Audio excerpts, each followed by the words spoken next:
I went to the University of San Diego. You went to the University of San Diego. What did you take there? I was an English major. All right. So you finished college, and then what happened? You're not going to ask me why I was an English major? Why were you an English major? I thought when he hears English major, he's going to say, wait a second, here you are, this guy talking about machine guns and blowing things up. What in God's name are you going to go study English for? I have to say that thought did pass through my mind. Okay. Why was I an English major? I was an English major because, believe it or not, when you're in the SEAL teams, and especially when you're in the officer position, you have to write and read all the time. So when one of your troops does something and they deserve some kind of recognition for that, you have to write them an award. And if the award is written well, there's a much better chance that it'll actually be given to the person that you're writing it for. You have to write evaluations for your troops. And the evaluations that you write is how your troops are judged so that they can be promoted. On top of that, if you want to go do a mission, you have to write a concept of operations, which is a document, which is 5, 6, 7, 8 pages long, that you send up the chain of command, that then they scour through and see if they're going to approve your mission or not. That's so insanely important. I mean, one of the things, I did a talk at Harvard 4 years ago, and I pointed out 2 things to the students in the audience. One was that a tremendous amount of civilization and effort had gone into producing the institution that they were now part of, and that everyone who was part of that institution was hoping that they would come there and learn everything they possibly could that was relevant and important, and that they would be the best possible people they could be, and they would go out in the world and do as much good as they possibly could. That was the essential mission of the enterprise. And that was really the case. And also that learning to write in particular was going to make them more powerful than they could imagine. And a number of students came up to me afterwards and said, I really wish someone would have said that to us when we first came here. And it's the writing part of that. I kind of got obsessed with that when I was working as a professor. And I'm working on a piece of software right now to help, which will launch soon, to help people write. Because what I observed in my own career, and it's so interesting, the parallelism is so interesting, but not surprising, is that nothing can stop you if you can write. And it's for the reasons you just laid out. It's like when you write, you make a case for something, whatever it happens to be. And if you make the best case, well, then you win and you get whatever it is that you're aiming at. And so, you said, maybe that's why I didn't ask you why you went into English. I guess that might have been the reason, is that the utility of learning to write is so self-evident to me that it could pass by without question. But it's also interesting to think about how it fits into this broader, well, let's say at least partially military/strategic way of looking at things. You described the intense relationship between marshaling your arguments properly, getting everything in order on the page, and making strategic progress truly in the military sense, that those things are tied together very, very precisely. And it's obviously your ability to communicate as well. That's well, look what it's done. You have your podcast, you have your YouTube channel, you have your books, which many of which you self-published. So that ability to communicate I just can't understand why it's not presented, especially, not entirely, but especially to adventurous, well, let's say young men. We could say young people. You're adventurous, you want to make a mark, is you bloody well better learn how to write. Because if you learn how to write, well, then you can think and you can communicate your thoughts. So not only are you deadly strategically, you become extremely convincing. And then you can go and do anything you want and no one will stop you. And that's never told to people. And I don't really understand why. You hear the pen is mightier than the sword, which is just a cliche unless it's fleshed out. But the reason, you laid out the reasons perfectly. Yeah. You have to communicate what happened as well as having it had it happen. Right. So you already connected the dots, but obviously not only am I having to write and present my argument, I'm also having orders being issued to me, which are written. I'm sure you've heard the term rules of engagement. Well, rules of engagement is a 12-page document that is in a bunch of legalese. And I've got to translate that document to my troops, some of whom, barely graduated high school. And so I've got to be able to do that. So I've got to be able to read and then write and be able to then communicate and talk to the team and brief them in a manner that they can actually understand what it is I'm talking about and what it is our mission is and why we're doing this mission. So that was why I decided to study English when I went to college, and so that was a conscious decision. Absolutely. It was and with that end in mind, that it was. So tell me exactly what the decision was with regards to studying English. What did you know that, because it's not, as you pointed out, it's not self-evidently the most practical of pursuits and not necessarily what you'd expect someone with a military orientation to pursue. Right. Here's the thought process. I want to be a good SEAL.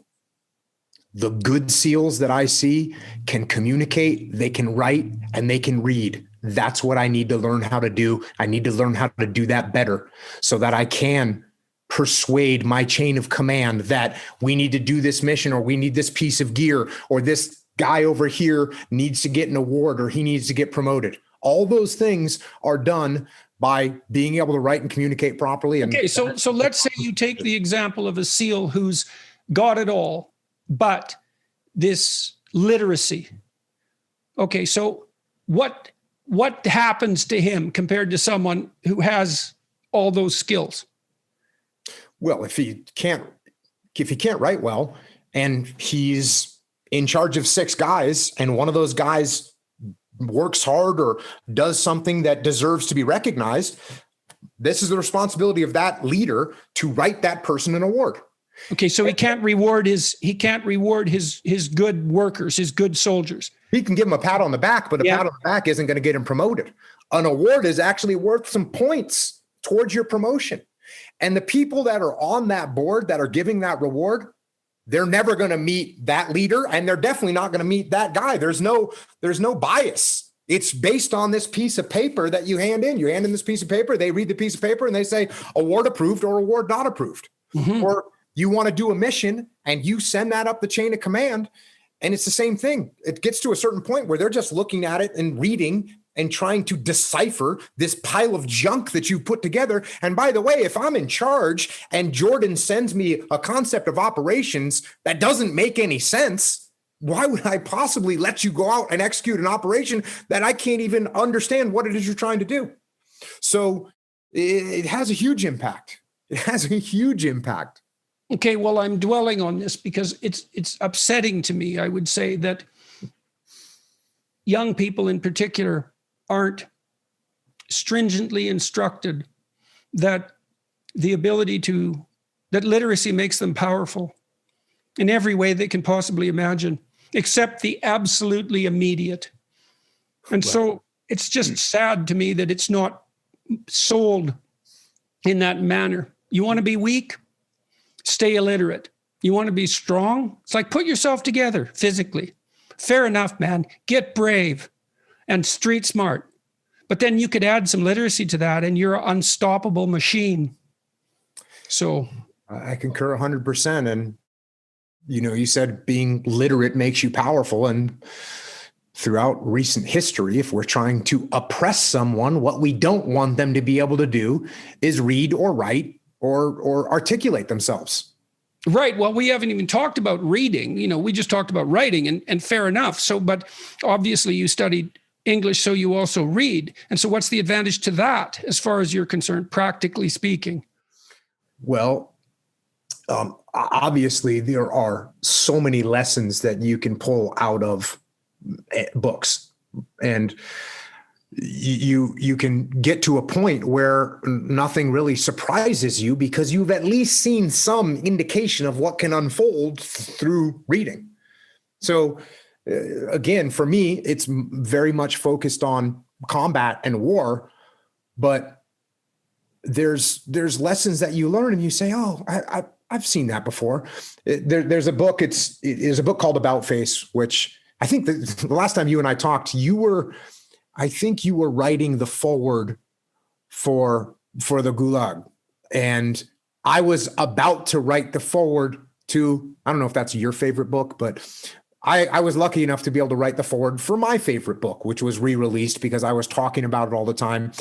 And the book is called About Face. And it's about a guy that was in the Korean War and then he was in the Vietnam War, and his name is Colonel David Hackworth. But I would read that book when I was on deployment. I would open up that book anywhere and I would read 2 pages or 3 pages before I'd go to bed if I was in my bed that night. And there were so many lessons that correlated to what I was actually going through. And a real obvious example was when he was in Vietnam, he's working with the South Vietnamese soldiers and therefore by proxy, the South Vietnamese government. And guess what? They're all corrupt and they're not motivated and they don't have the right gear. And here we are in Iraq and we're working with Iraqi soldiers, and therefore by proxy, we're working with the Iraqi government. And guess what? They're all corrupt and they're not well equipped. And how did he deal with it? How do we deal with it? So there's an example of when you read, you can learn, and you don't have to go through the school of hard knocks. You don't have to get punched in the face repeatedly with things that turn out to be situations that other people have absolutely gone through. And the level of capability increases so much by seeing something one single time. Well, if I see something one time, I'm infinitely better than if I'd never seen it before. So if it's like those little puzzles, they give you a little puzzle, some kind of a mind bender, right? The mind benders only work on you one time. The riddle only works on you one time. Then you go, I know the answer to that. That's the answer. You never get fooled by that again. So just seeing it one time, you're infinitely better. So when you read enough, you're capturing all these lessons. And you know what? I got to say this. It's not just reading. It's not just reading. And I learned this because as I started doing my podcast, and many of my podcasts are just me reading books, I realized how to read more intently, even more intently than I did when I was going to college and I was going to be, writing a paper about a book. And so I'd read it in a certain way. But even that reading was a little bit detached because you're looking for a theme or you're looking for character development or what have you. But when you read to learn about human nature and life, you detach less and you kind of put yourself in there and you experience it a little bit closer. And then when you take a step back, you go, oh yeah, I know what he was thinking right there because I was right there with him. And so there's a certain attitude. You kind of have to put yourself into the work and really read it with that kind of intensity, if for lack of a better word. Is it possible for a human being to read intensely? Absolutely. I guess so, because that's what I try and do. That's no different than acting intensely or playing intensely. Of course, you want to put the book on. You want to become that person. That can rattle you up, man, especially if the person is thinking all sorts of things that you've never thought. I mean, I love reading for that reason. I could pick my peers too, which I really loved. It's like, well, I have these people around me, but then there's these people who've lived before me and in different places, and I can set them up on my shelf. I can enter into their world and I can benefit from everything they've thought and saturate myself with that person. It's very disruptive, especially if the person that you're reading has a mind that's more powerful and more well-developed than your own. I mean, Friedrich Nietzsche spun me around for about 3 years, and I was reading Jung at the same time intensely. And the same thing, it was very disruptive, but unbelievably useful to try on other people like that. And you get the benefit of their entire life distilled into their book. It's 30 years of work. I read this one book called The Neuropsychology of Anxiety, which it's a great scientific work. I think it's the greatest neuropsychological work of the last 50 years. It's a very hard book. I think it has 1,800 references, something like that. And this guy, Jeffrey Gray, he actually read all those references and he understood them. And so it took me 6 months to read the book, but I got an entire education out of it. I got to experience in 6 months what it took him 30 years to learn.